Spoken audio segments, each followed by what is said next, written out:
శ్రీరామ్ నినాదమే ఇలా పశ్చిమ బెంగాల్లో జై బెంగాల్ జై శ్రీరామ్ నినాదంతో అధికారంలోకి వచ్చామన్నా. అస్సాంలో కూడా జై శ్రీరామ్ నినాదంతో అధికారంలోకి వచ్చామన్నా. నెక్స్ట్ తెలంగాణలో వచ్చేది జై శ్రీరామ్ జై తెలంగాణ. ఏం నినాదం? జై శ్రీరామ్ జై శ్రీరామ్ జై శ్రీరామ్. ఇలా కూడా అంటాడు జై శ్రీరామ్ అంటే కడుపు నింపుతుందా అన్నాడు. నింపుతుందా నింపదా అన్న? రే జై శ్రీరామే మా లోపల ఆవేశాన్ని నింపేది, జై శ్రీరామే మా లోపల ఆలోచన నింపేది, జై శ్రీరామే మా లోపల పౌరుషం నింపేది. ఈ జై శ్రీరామ్ నినాదమే నీ గడిలు బద్దలు కొట్టిన విషయాన్ని ఆ కుటుంబ పార్టీ కేసీఆర్ పార్టీ మర్చిపోయినట్టున్నా.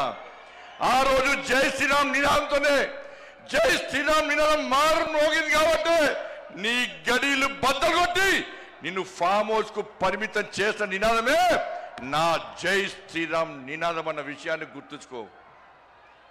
ఇలా మోడీ గారు జై శ్రీరామ్ నినాదం పెట్టుకునే 9,400 కోట్ల రూపాయలు ఇవాళ తెలంగాణ రాష్ట్రానికి ఇచ్చిందన్న.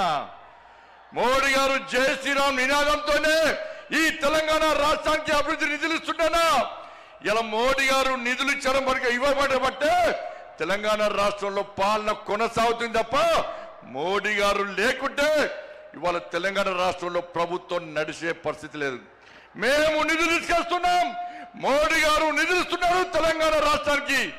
మేము తెలంగాణ రాష్ట్రానికి నిధులు తీసుకొస్తే మీరేమో తెలంగాణ నుంచి నిధులను పైసలను ఇవాళ ఢిల్లీకి మోస్తున్న కాంగ్రెస్ వాళ్ళు.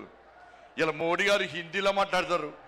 ఇలా మోడీ గారు హిందీలో మాట్లాడే ఏ హామీని కూడా విస్మరించుకొని ఇలా నెరవేర్చే ప్రయత్నం చేస్తున్నాను మోడీ గారు.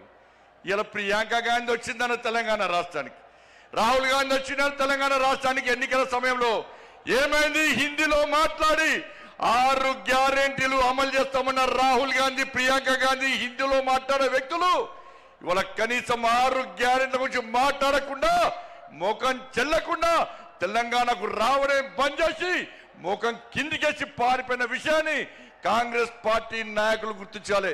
అందుకే మా కార్యకర్తల పడ జోష్ ఉందన్న. ఈ జోష్ చూస్తే, మీ ఆవేశం చూస్తే, మీ లోపల ఉడుకు రక్తాన్ని చూస్తే, మీ పౌరుషం చూస్తే ఇవాళ కాంగ్రెస్ వాళ్ళు బీఆర్ఎస్లకు ఇవాళ నైట్ అండ్ రాత్రి నిద్ర పట్టదన్న. బెంగాల్లో గెలుస్తామన్నా, బెంగాల్ వట్టి గెలవలేదన్న, బెంగాల్ వట్టి గెలవలేదన్న. ఇలా బెంగాల్ కార్యకర్తలు కానీ కేరళ కార్యకర్తలు కానీ, సరే కేరళలో ఓడిపోవచ్చు, అతి త్వరలో కేరళలో అధికారంలోకి వస్తామన్నా. ఇవాళ బెంగాల్లో అనేక మంది కార్యకర్తలు బలిదానం అయిపోయారక్క, అనేక మంది కార్యకర్తలు బలిదానం అయిపోయారన్నా. మహిళా మోర్చా కార్యకర్తలు రేపు చేసి చంపిరన్నా, కార్యకర్తలను కట్టేసి వాళ్ళ తల్లిదండ్రులను చంపిరన్నా, తల్లిదండ్రులను కట్టేసి కార్యకర్తలను ఇంట్లో వేసి దగ్ధం చేసిరన్నా. 300 మందికి పైగా ఇవాళ బెంగాల్లో కార్యకర్తలు బలిదానం చేస్తే ఇలా కార్యకర్తల బలిదానాన్ని నా నరేంద్ర మోడీ, నా అమిత్ షా వృధా ఓనేలేదన్నా. ఎట్టి పరిస్థితుల్లో కసితోని సంకల్పంతోని ఇలా బెంగాల్లో ఎట్టి పరిస్థితుల్లో అధికారం రావాలని చెప్పి కార్యకర్తలు కష్టపడి పనిచేసారు కాబట్టి కార్యకర్తల బలిదానం వృధా ఓనికుండా ఇలా బెంగాల్లో అధికారంలోకి వచ్చినామన్నా. ఇలా కేరళలో కూడా బలిదానం చేసినా. నేను ఒక మీటింగ్ పోయినా కేరళలో, ఏబీవీపీ ర్యాలీకి పోయినా. ఒక నాయకుడు బ్రహ్మాండంగా స్పీచ్ ఇస్తున్నాడు, జోష్ వస్తున్నది. ఆ నాయకుడు మాట్లాడి ఒకటిసారి ఇక్కడ నుండి ఇతరసారి కన్ను బయటకు వచ్చిందన్న. ఆశ్చర్యపోయినాం. ఏందని చూస్తే నన్ను పిఎఫ్ఐ గుండాలు నా కన్నును పీకేసారు. నాకు పెట్టుడు కాను, నన్ను చేతులు 2 కట్టేసి ఈ పిఎఫ్ఐ మైనార్టీ ముస్లిం గుండాలు ఇలా నా కన్నును పీకేస్తే పెట్టుడు కన్నుతో నేను ధర్మం కోసం, సమాజం కోసం, నేను నమ్మిన సిద్ధాంతం కోసం పనిచేస్తున్నా తప్ప నేను పారిపోలేదని చెప్పిన వ్యక్తి ఆ కార్యకర్త అన్న. అంతెందుకన్నా ఇలా రాజ్యసభలో సుందరం మాస్టర్ 2 కాళ్ళు నరికేస్తే ఇప్పటికి పెట్టుడు కాళ్ళతోని వాళ్ళ ధర్మం కోసం, దేశం కోసం, పార్టీ కోసం పనిచేస్తున్న వ్యక్తిని గుర్తించి నా నరేంద్ర మోడీ రాజ్యసభ మెంబర్ ఇచ్చిన విషయాన్ని మనం మర్చిపోద్దన్నా. అదే తెలంగాణ రాష్ట్రంలో అనేక మంది కార్యకర్తలు ఓడగొట్టుకున్నామన్నా. ఎదురుస్తున్నా వాళ్ళ ఆత్మలన్నీ పైనుంచి మేము బలిదానం అయిపోయినాం. మీకు బలిదానం చేసే అదృష్ట అవకాశం మీకు లేదు. మా కోసం పనిచేయండి, మా లక్ష్యాన్ని నెరవేర్చండి, మా బలిదానాన్ని గుర్తించండి, తెలంగాణ రాష్ట్రంలో భారతీయ జనతా పార్టీని అధికారంలోకి తీసుకురండి అని చెప్పి ఆ పైన ఉన్నటువంటి అమర వీరులు మనకు కోరుతున్నా. ఒక్కసారి గుర్తుంచుకోండి. చిన్న చిన్న అభిప్రాయ భేదాలు ఉంటాయన్న, వాటిని పక్కకు పెట్టాలి. మన ఒక ఫ్యామిలీ, ఒక కుటుంబం, ఇంత పెద్ద మా సైన్యం ఉంది, ఇంత పెద్ద మా కుటుంబం ఉందని భావించే ఈ వేదిక మీద నాయకులం అందరం కూడా కలిసి కట్టుగా ఈ తెలంగాణ రాష్ట్రంలో మోడీ రాజ్యం కోసం, రామ రాజ్యం కోసం ఇలా పరితపించి 24 గంటలు కష్టపడి పనిచేస్తున్నామన్నా. ఒక్కసారి ఆలోచించండి. ఈ తెలంగాణ రాష్ట్రంలో నిధులు ఇచ్చేది మనం, ఇలా అభివృద్ధి చేస్తున్నది మనం. ఇవాళ రైతులు రోడ్ల మీద చూస్తే కొనుగోలు ఇప్పటికీ ప్రారంభించకపోవడం వలన ఇప్పటికే కొనుగోలు పూర్తి కావాలి. వర్షాలు పడి, వడగల వానలు పడి వాళ్ళ రైతులు రోడ్ల మీద పడిగాపులు కాస్తే ఇంతవరకు కొనుగోలు ప్రారంభించకుండా రైతులను హరిగోస పెడుతున్న ప్రభుత్వం కాంగ్రెస్ పార్టీ ప్రభుత్వం. ఇలా పైసలు ఇచ్చింది మనం, కొనుగోలుకు డబ్బులు ఖర్చు పెట్టేది మనం, నిధులు ఇచ్చేది మనం, మధ్యవర్తిత్వం వహించి కొనుగోలు ప్రారంభించకుండా రైతులను నడ్డి విస్తున్న ప్రభుత్వం ఇలా కాంగ్రెస్ పార్టీ ప్రభుత్వం. ఉద్యోగులకు డిఏ లేవు, పిఆర్సీ అమలు లేదు, నిరుద్యోగులకు ఉద్యోగం లేదు, నిరుద్యోగ వృద్ధి లేదు, విద్యార్థులకు భరోసా కాలేదు, 2500 మహిళలకు లేవు, 4000 రూపాయల ఆసరా పెన్షన్ లేదు, అందరికీ రైతు భరోసా లేదు, అందరికీ రైతు బోనస్ లేదు. మరి ఏమీ లేకుండా ఇలా 6 గ్యారెంటీలు పక్క పెట్టి కేవలం ఢిల్లీకి పైసలు పంపడే లక్ష్యంగా ఇలా రేవంత్ రెడ్డి ప్రభుత్వం పనిచేస్తున్న విషయాన్ని ఒక్కసారి గుర్తు చేసుకోవాల్సిన అవసరం ఉంది. ఇలా ఇచ్చేది మనమన్నా. ఒక్కసారి నాతో పాటు చెప్పండి అన్నా. ప్రధానమంత్రి గరీబ్ కళ్యాణ్ అన్న యోజనకు బియ్యానికి పైసలు ఇచ్చేది ఎవరన్నా? ఇవాళ బియ్యానికి పైసలు ఇచ్చేది నరేంద్ర మోడీ ప్రభుత్వం అన్నా. స్వచ్ఛ భారత్ మిషన్ పైసలు ఇచ్చేది ఎవరన్నా?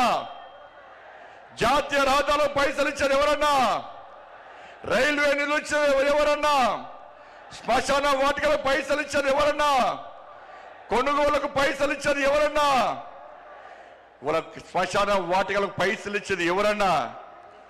అన్ని నిధులు మనమే ఇస్తుంటే, వేల కోట్ల రూపాయల నిధులు మనకు వస్తుంటే ఇవాళ కాంగ్రెస్ పార్టీ ప్రభుత్వం మాకు ఏమి ఇస్తలేదని ఎలా భారతీయ జనతా పార్టీ ప్రభుత్వాన్ని బదనాం చేసే ప్రయత్నం చేస్తే అడ్డుకోవాల్సిన బాధ్యత మనకుదన్నా. ఇలా సనాతన ధర్మం కోసం పనిచేస్తామన్నా, ఈ తెలంగాణ రాష్ట్ర అభివృద్ధి కోసం పనిచేస్తామన్నా. సనాతన ధర్మం లేని భారతీయ జనతా పార్టీ లేదు. అరే 80% హిందువుల కోసం పనిచేసే పార్టీ నా భారతీయ జనతా పార్టీ. మేము ఒక వర్గానికి కొమ్ముగాయం, ఒక వర్గాన్ని వ్యతిరేకించాం.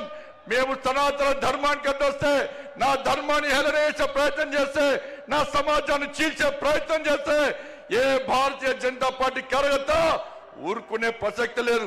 మేము అల్లాను కించపరచలే, మేము యేసు ప్రభుని కించపరచలే, కానీ నా రాముని కించపరిస్తే, నా భగవంతుని కించపరిస్తే, నా సమాజాన్ని హేళన చేసే ప్రయత్నం చేస్తే ఊరుకునే ప్రసక్తి లేదన్న విషయాన్ని కాంగ్రెస్ పార్టీ, కమ్యూనిస్టు పార్టీలు కానీ బీఆర్ఎస్ పార్టీ కానీ గుర్తుంచుకోవాలి. అందుకే భారతీయ జనతా పార్టీ కార్యకర్తలారా అందరం కలిసి పనిచేద్దాం. నేను ఏ రోజు కూడా పార్టీ తల వంచుకునే పని చేయనన్నా. ఇలా పార్టీ కోసం పనిచేస్తాం. మేమందరం కూడా ప్రతి భారతీయ జనతా పార్టీ కార్యకర్త జై శ్రీరామ్, భారత్ మాతాకి జై అని నేను భారతీయ జనతా పార్టీ కార్యకర్తలని చెప్పి తలెత్తుకొని సగర్వంగా తలెత్తుకునే విధంగా పనిచేస్తుంది తప్ప పార్టీకి తల వంచే పని చేయనన్నా. చాతగాని మూర్ఖులు, ధైర్యంగా రాజకీయంగా ఎదుర్కోలేని దద్దమ్మలు ఇలా ఏదో చేసి బండి సంజయ్ని గాని భారతీయ జనతా పార్టీని ఇబ్బంది పడితే నేను ఫామ్ హౌస్ లో ఎలుకని కాదన్నా. నేను నా అయ్య పేరు చెప్పి రాజకీయాలు రాలేదన్నా, నా తాత పేరు చెప్పి రాజకీయాలు రాలేదన్నా, ఏదో జెండా పెట్టి ఎత్తే రాలేదన్నా. నేను కాసేపు జెండాను, కమలపు జెండాను భుజం మీద మోసుకొని సామాన్య కార్యకర్తగా నా రాజకీయం ప్రారంభించి ఒక రాష్ట్రీయ స్వయం సేవక, ఒక ఏబీవీపీ కార్యకర్తగా, ఒక యువమోర్చా కార్యకర్తగా, ఒక నరేంద్ర మోడీ శిష్యునిగా భారతీయ జనతా పార్టీ కార్యకర్తగా పనిచేస్తున్నప్ప సగర్వంగా భారతీయ జనతా పార్టీ కార్యకర్తని తలెత్తుకొని తిరిగి పనిచేస్తే తప్ప తల వంచే పని చెయ్యన్నా. నన్ను నమ్మండి అన్నా, తప్పుడు ప్రచారం నమ్మకండి అన్నా. మా ఎంబడి ఉండండి, ఇక వదిలిపెట్టే ప్రసక్తే లేదు. ఈ రోజు నుంచే మోడీ గారు ఈ రోజు వచ్చిపోయిన తర్వాత ఈ రోజు నుంచే తెలంగాణ రాష్ట్రంలో ధర్మం, తెలంగాణ అభివృద్ధి, ధర్మం ఆధారితంగా తెలంగాణ రాష్ట్రాన్ని అభివృద్ధి చేయాలంటే జై శ్రీరామ్, జై తెలంగాణ, జై శ్రీరామ్, జై శ్రీరామ్. ధన్యవాదాలు. జై శ్రీరామ్, జై తెలంగాణ.